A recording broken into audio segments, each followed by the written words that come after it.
सद्य परिस्थितीत तरी हा साथरोगाचा परिणाम असावा असं वाटत नाहीये. आतापर्यंत आपण जे बघितलंय तर त्यानुसार आपल्यासोबत आपल्यासोबत डर्मॅटॉलॉजिस्ट सुद्धा आलेले होते. तर त्यांनी लोकांच्या हेअरफॉलचं परीक्षण केलं असता लोकांना खाज आहे, लोकांच्या केसामध्ये कोंड्यासारखा पदार्थ जमा झालेला आहे, काही लोकांचे केस बऱ्यापैकी गळती झालेली आहे आणि काही लोकांचे सुरुवात आहे. तर याचं एक्झॅक्ट निदान करताना आपल्याला आत्ताच असं सांगता येणार नाही काय कारण असू शकते, परंतु हा एक खारपान पट्टा आहे हे सगळ्यांना माहीतच आहे. आणि आपण रासायनिक पाणी नमुने परवा आणि काल तपासण्यासाठी पाठवले आहेत. जेवढ्या गावामध्ये लागण झालेली आहे त्या प्रत्येक गावचा पाणी नमुना सध्या रासायनिक तपासणीसाठी गेलेला आहे.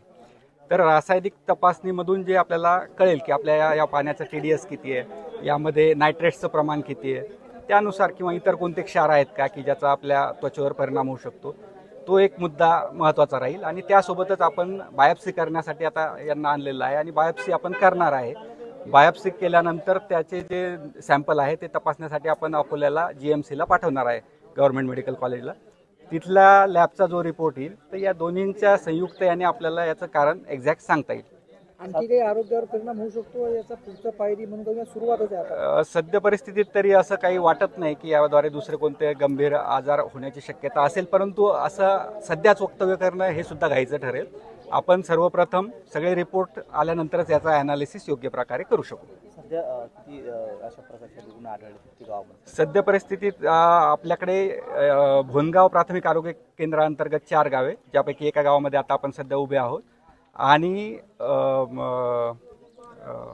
विसरलो मी त्या PSCचं नाव. किती गाव त्या PSC अंतर्गत 2 गावे, जवळा PSC, जवळा बुजुर्ग PSC अंतर्गत 2 गावे, असे आपल्याकडे 6 गावामध्ये रुग्ण आढळून आलेले आहेत. आपल्या प्रत्येक गावामध्ये टीम ॲक्टिव्ह आहेत, सगळीकडे रुग्णांचा शोध घेतला जातोय आणि जे काही रुग्ण सापडतील त्यांच्यावर योग्य उपचार कशा पद्धतीनं होतील आणि प्रतिबंधात्मक उपाययोजना काय कराव्या लागतील ह्या सर्व आपल्या आरोग्य विभाग आणि आपल्या ग्रामपंचायत कार्यालयामार्फत राबवल्या जातील. साधारण किती आकडा समोर आला? आपल्याकडे 55 ते 60 रुग्णांचं आतापर्यंत फोनवर माहिती मिळालेली आहे, परंतु एक्झॅक्ट आपला रिपोर्ट संध्याकाळपर्यंत तयार होईल.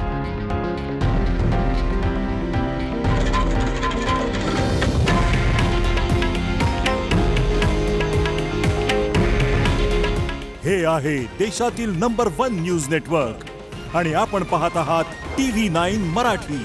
काळजी तुमची, हित महाराष्ट्राचं.